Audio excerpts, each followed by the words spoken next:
Really excited to have Juan Sharvosky and Manuel Verts joining us today from the RCN team. Really excited to learn a bit more about what you guys are working on. I know that we spoke at SmartCon and really excited to kind of follow up on that conversation and hear more about your guys' progress and where things are going. So a little bit about the structure today. It'll be a Q&A. About 20 to 30 minutes. If people have questions, definitely drop them into the chat. Really excited to share everything that we're working on. So without further ado, Juan, do you want to maybe introduce yourself and your role at RCN? Yes, sure. Thank you for having us, Keenan. It's a really big pleasure to be here. I'm head of communications. Sorry for the noise. I'm head of communications at RCN. I've been working in the project for 2 years. And I'm basically in charge of all marketing, communications, everything related to that. Cool. Yeah. Manuel, do you want to talk about yourself? And then do you also want to talk about RCN and what you guys are working on? Yes, sure. Thank you for having us. I'm Manuel. I'm in charge of the product. I'm currently a PO, a product owner of RCN. And to describe a little bit what we do is RCN is an open source global credit network that connects lenders, borrowers, and credit originators using the Ethereum blockchain. It was born as a peer-to-peer lending protocol with the aim of providing a tool for people around the world to lend and borrow money from each other with less friction and using the Ethereum blockchain. Since its inception in 2017, we've been working on the building blocks that comprise this system and currently focusing on bringing fiat denominated peer-to-peer borrowing to DeFi. So that's like an intro to what we are doing. Cool. Yeah. Thanks a lot for sharing. And lending platforms fascinate me. So yeah, really interested to kind of maybe learn. Maybe you can kind of just elaborate a little further. What makes RCN unique, and how's it kind of different from other lending protocols within the market? Okay, so what we are seeing right now in DeFi is a lot of things going on pretty quickly and like scaling fastly regarding amounts. You're seeing like these metrics like TVL and not so many users, but a lot of money in these lending pools. And we see that the ecosystem right now is a lot of about over collateralization and composability of the protocols. We're building something that does not go in that way currently because we do peer-to-peer lending, so you don't have the fungibility of the assets as you have with the tokens and with the pools. We don't have that currently. So we have a high level of customization of the loan because you can ask and customize your loan with a fixed term and a fixed yield. And you don't, as we don't have pools, you don't have the difference between the yields, like the passive and the active rates. So everything that the borrower pays goes directly to the lender. That's an advantage and something we do differently. And we are also going to like the more traditional market way of doing lending. So that's why we are not like in the middle of the hype right now. We're building something that does not have to do with what is currently going on with DeFi. So we have, for example, that's something that we don't see in any other protocol. We have fiat denominated loans in currencies that are not like stable, strong currencies like USD or Euro or even BTC or ETH. We have loans in Argentinian pesos. That's Argentina's local currency, and we are exploring that aspect of the loans right now, and that's why that's one of the reasons we integrated Chainlink as our Oracle provider. Cool. Yeah, no, yeah, it sounds very fascinating. And for the audience too, so you mentioned fixed rate loans and fixed time. What's the value of this? You know, we're hearing a lot more too. I feel like there's more lending protocols kind of coming out and talking about this, and like how this is, you know, something that's very needed. In your words, like why do you think so? And Because it has to do more with the real world situations more than like asset speculation that you see in these blockchain platforms. So, for example, if you have a business, any kind of, and you have to take a debt, you want to know how much is going to cost you and when you have to return it. It doesn't work like it wouldn't be any use for you for it to have like a variable rate and a known term. I know it works that way for some companies, and in some industries, like you have like those LIBOR rates, and you can have that, but it's not the most common way to borrow and lend. So we have that in our DNA. It's like one of the first things that were in the white paper. So that's how we build it. We build it like we have a more real world, let's say, like real world approximation to this matter. Um, that's I think that's a bit different from what we see in pools, because the logic is different. You see that you can have a fixed yield, but it's going to be lower than the variable one, and I wouldn't say the model beneath that it's sustainable in the long term. yeah, makes a lot of sense. And yeah, it's fascinating. So we'll get on to like the fiat currencies and different things that you have going on as well a little later. Within these loans on the RCN platform, is who's the underlying backer for these? Is it like myself going on and, you know, putting up collateral in for someone else to specifically borrow, or do you have like other large firms that are kind of doing this as well? Yes. So we have both models right now. We have this, as you said, the over collateralization model that we did because of the market need, let's say. What's unique about our collateralization model is that we take you can make whatever loan you want with the like the specs you want with a fixed term, and the market will tell you if it's reasonable or not by lending it or not. And so that's not our core vision, and that's not our long-term vision. So if you do not have like a collateral, what we use as a collateral is your reputation right now.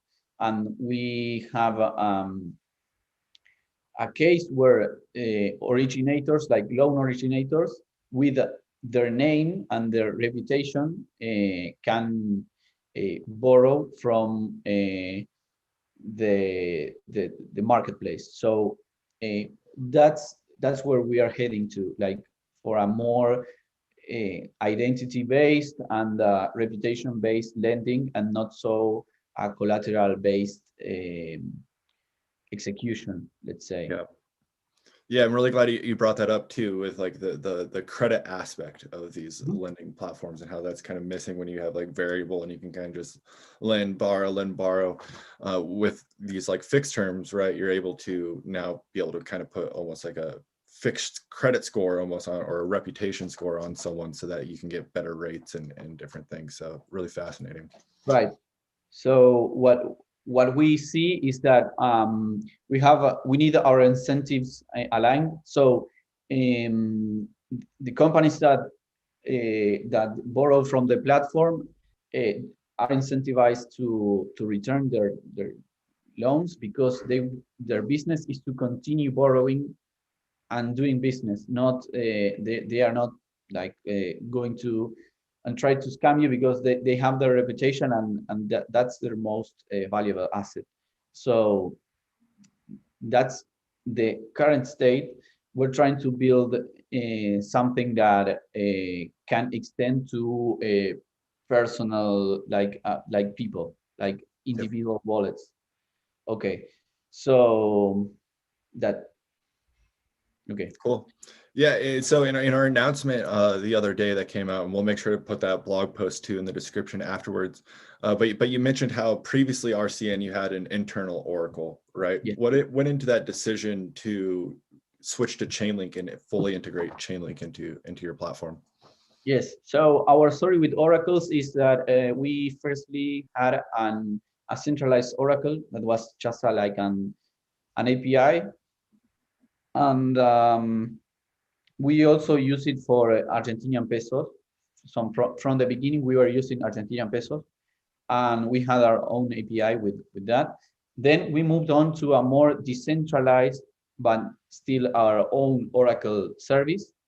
We ran it in different nodes, and we had different exchange rates, but still was hard to maintain, and because of the gas that you have to pay, and also we saw that it wasn't as scalable as the solution. So what we looked for, considering that we were looking to integrate more currencies in our protocol, and we needed a solution that scaled at a cost, like a good cost, and was secure and transparent for our users. So what we see, and this is why we at first we need this, we needed this integration, is that we are adding a lot of other currencies as collateral and as borrowing currencies. So Chainlink is a very good option for us in this matter, and we are already using it, and we have it integrated.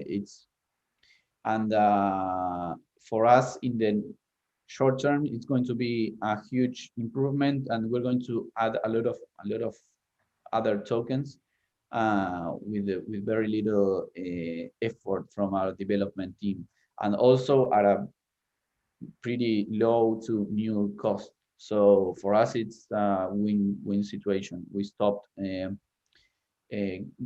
for our own oracles, and have it also with a also worrying about our infrastructure, and we have it like outsourced with a specialist in oracles as Chainlink is. Yeah, that makes a lot of sense. And yeah, it's been great working with your team as well. It's kind of crazy with like the, beginning of the web day. It's like, oh, I'll just host my own server and, build it myself. And then all of a sudden you're like, wait a minute, like I could just go to Amazon or Google and be able to like, Well, when we started, Chainlink wasn't an option. So that's why we took so long to get Chainlink, because we already had our own solution. But this is much better. I mean, it allows us to focus on what we do and not on these like surrounding services. Yeah. And so we kind of talked previously, and you kind of just mentioned it too in that previous question, but with Chainlink, what other you're working with, like the Argentinian peso, what other fiat currencies are you looking to add to your platform? Well, actually, we're trying to get input from the community to know which currencies we are going to add next. We have pesos because we already had it. So what we are looking for is to see which one is the most attractive currency, considering our audience, our users. So we are looking for the community to participate and like tell us which one they prefer. We're looking for currencies that are not currently on any platform, like local currencies maybe. And because the other ones, we can already integrate them. So what we are trying to add is like any local currency that may be favorable to our users. Maybe we're seeing like maybe it is a possibility. It's the real, like the Brazilian currency, and maybe the peso, like the Mexican peso, or any currency that may be interesting for our users. So we have queues for our next tokens that we are also thinking about, like more traditional way tokens in crypto, like BTC, ETH, and any of those. But we're also looking for these local currencies because we want to accelerate our roadmap in that way. Cool. Yeah, really exciting things coming up with this as well. Maybe Juan, you can be a good kind of chime in here as well. With like, I know Argentina, like, there's been like economic, and this is like happening all over like South America, Latin America, with like economic, what is like cryptocurrency and like platforms like this, mean to like people in these areas and being able to like access, ways of different credit. So Latin America. Well, that's interesting. Oh, sorry, Juan, please go on. Sorry, have a little delay. That's interesting because we have an interesting demand for crypto in Latin America, but also an interesting what we could call supply. Many people don't know this, but one of some of the most important figures in crypto worldwide, or at least in Latin America, are from Argentina. This is usually explained because Argentina has two things which are not usually correlated. One is a very big tech industry in relation to the size of its economy, a lot of tech talent, and the other one is a really, really bad economy.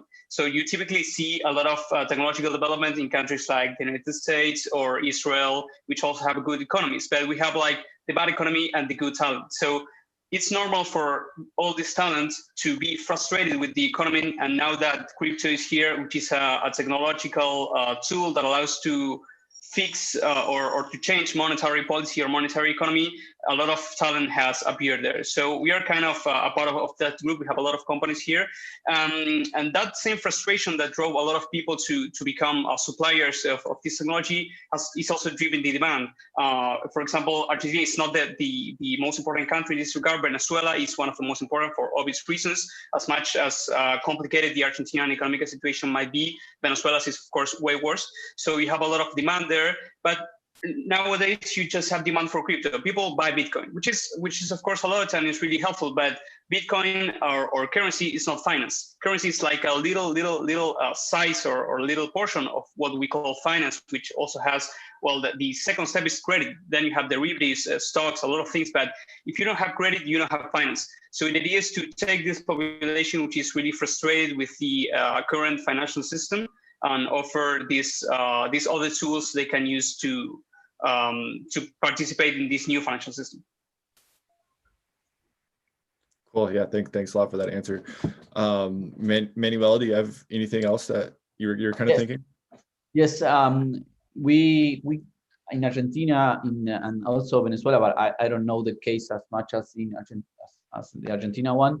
We master cryptocurrency because of our capital restriction. So what in the USA is something like you don't need it, but in Argentina, for example, people buy stable coins to save because we can't buy like US dollars. We have, and you can send that abroad. So we really use cryptocurrencies as they were thought to, like with censorship, like all those features that were thought and not used in first world countries because you don't need those.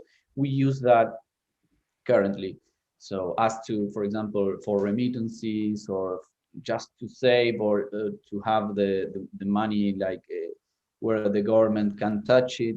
So we are very innovative because of the need. That's Cool. what's going on in Latin America.